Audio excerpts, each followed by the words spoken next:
রহস্যে ঘেরা এই আয়নাঘর হলো একটি লুকানো ক্ষুদ্র জেলখানা, যেখানে লোকজনকে গোপনে আটক রাখা হতো। এই স্থানটি পরিচালনা করত বাংলাদেশ সামরিক গোয়েন্দা সংস্থা directorate general of forces intelligence, যারা সরকারের নির্দেশে সেখানে নিয়ে গিয়ে নির্মম অত্যাচার চালাত। দুজন ভুক্তভোগী আয়নাঘর নামে এই গোপন বন্দিশালার অস্তিত্ব প্রকাশ করেছেন ১ বছর আগে, যা নেত্র নিউজ নামে চ্যানেলে প্রথম প্রকাশিত হয়। আয়নাঘরে সেলিমের অভিজ্ঞতা। ২০১৬ সালের ২৯ মে গাজীপুরের কাপাসিয়ায় গাড়ির বডি মেরামতের এক দোকানে অপেক্ষা করছিলেন শেখ মোহাম্মদ সেলিম। তার পরিবার বহু বছর ধরে পরিবহন ব্যবসার সাথে যুক্ত, তাই নিজস্ব একটি বাসের মেরামতের কাজ পর্যবেক্ষণ করছিলেন তিনি।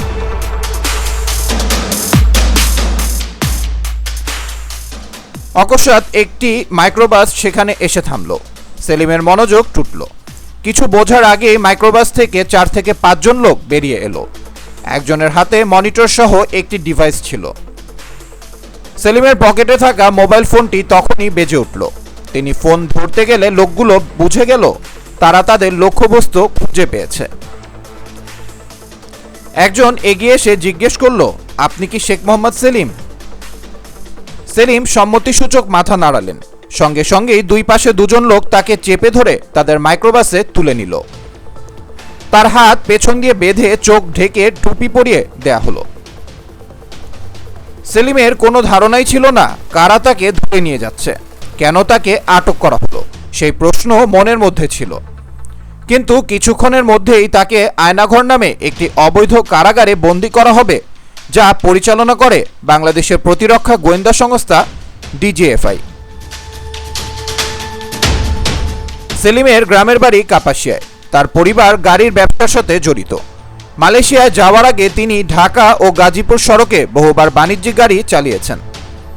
তাই মাইক্রোবাসটি যখন রাজেন্দ্রপুর রেল ক্রসিং বা ক্যান্টনমেন্ট পার হচ্ছিল, তখন তার চোখ বাঁধা থাকলেও তিনি বুঝতে পারছিলেন যে এই রাস্তাটি কোথায়। তাকে কোথায় নিয়ে যাওয়া হচ্ছিল সেটাও তিনি প্রায় আন্দাজ করতে পেরেছিলেন। অবশেষে যখন তাকে মাইক্রোবাস থেকে নামানো হলো, তখন তিনি একটি কলাপসিবল গেটের শব্দ শুনলেন, যাকে অনেকে কেচি গেট বলে। তারপর তাকে একটি সিঁড়ি দিয়ে নিচে নামিয়ে জানালাবিহীন একটি কক্ষে রাখা হলো। সেখানে একজন ডাক্তার এসে তার রক্তচাপ পরীক্ষা করে মেডিকেল চেক আপ করলেন। তারপর তাকে একটি সেলে বন্দী করা হলো। এই গোপন কারাগারের বিষয়ে সেলিম কিছু তথ্য দিয়েছেন, যেমন তাকে কি ধরনের জলখাবার দেয়া হতো বা কোন ব্র্যান্ডের পানির বোতল দেয়া হতো। তাকে যেখানে রাখা হয়েছিল সেখানে প্রায় সারাদিন উচ্চ শব্দে কয়েকটি এক্সহস্ট ফ্যান চলত। মাঝে মাঝে তিনি বিমান ওঠানামার কম্পন অনুভব করতেন, যা থেকে ধারণা করেন যে কাছেই হয়তো কোনো বিমানবন্দর বা ঘাঁটি রয়েছে। সেলিমের আগে ওই কক্ষে যারা বন্দী ছিলেন তারাও তার অপহরণকারীদের পরিচয় সম্পর্কে ইঙ্গিত দিয়ে গেছেন। অনেকেই খাবারের সাথে দেয়া মাংসের হাড় বা কোনো শক্ত বস্তু দিয়ে ডিজিএফআই এর নাম কক্ষের দেয়ালে খোদাই করে লিখে গেছেন। সম্প্রতি মালয়েশিয়া থেকে এক সাক্ষাৎকারে সেলিম নেত্র নিউজকে বলেন, ওই রুমের ভেতরে অনেক লেখা ছিল, ওয়ালের মধ্যে খোদাই করা লেখা। মনে হয় এখানে অনেক লোককে আটক রাখা হয়েছিল। প্রতিটি লেখার স্টাইল ভিন্ন। আমাকে ডিজিএফআই ধরে নিয়ে এসেছে, আমাকে ডিজিএফআই আমার বাড়ি থেকে আটক করেছে, এরকম অনেক লেখা ছিল। অনেকে আবার তাদের ফোন নম্বর রেখে গেছে, যেন কেউ তাদের পরিবারের সাথে যোগাযোগ করতে পারে। আয়নাঘরে হাসিনুর রহমানের অভিজ্ঞতা। হাসিনুর রহমান সেলিমের পুরোই বিপরীত। বাংলাদেশ সেনাবাহিনীর সাবেক লেফটেন্যান্ট কর্নেল হিসেবে তিনি শুরু থেকেই বুঝতে পেরেছিলেন যে তিনি একজন হাই ভ্যালু বন্দী। তাকে আটক করা হয় ২০১৮ সালের ৮ আগস্ট। তবে এটি ছিল তার দ্বিতীয়বার গুম হওয়ার ঘটনা। প্রথমবার তিনি গুম হন ২০১১ সালের জুলাইয়ে। সামরিক বাহিনীতে তিনি বীরত্বের জন্য বীর প্রতীক খেতাব পেয়েছিলেন।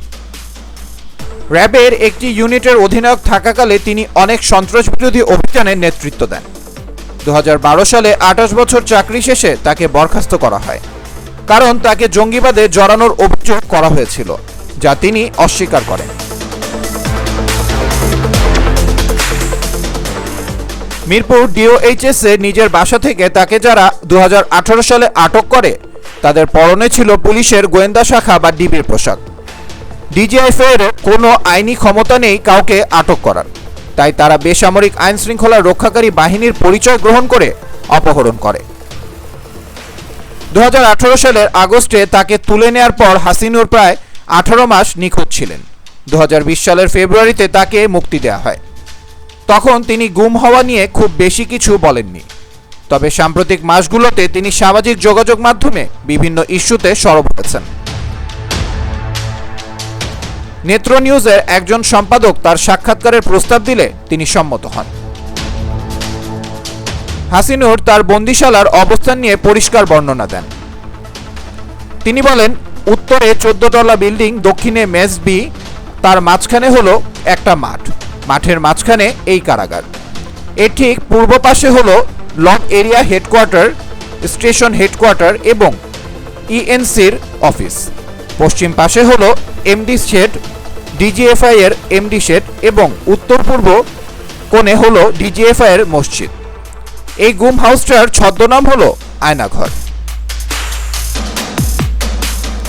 হাসিনুর রহমানের দেয়া তথ্যের ভিত্তিতে নেত্র নিউজ কারাগারটির অবস্থান শনাক্ত করে। গুগল আর্থের স্যাটেলাইট থেকে প্রাপ্ত সাম্প্রতিক ছবিতে দেখা গেছে যে ওই ভবনটির ছাদ তার পুলিন বা ত্রিপল দিয়ে ঢাকা। হাসিনুর নিজেও সম্প্রতি পাশের একটি ভবনে গিয়ে নিশ্চিত হয়েছেন যে ভবনটি আসলেই ছাউনি দিয়ে আবৃত। আয়নাঘর নামটি শুনতে সুন্দর হলেও এটি ছিল একটি ভয়াবহ জেলখানা, যা এতদিন সকলের চোখের আড়ালে ছিল।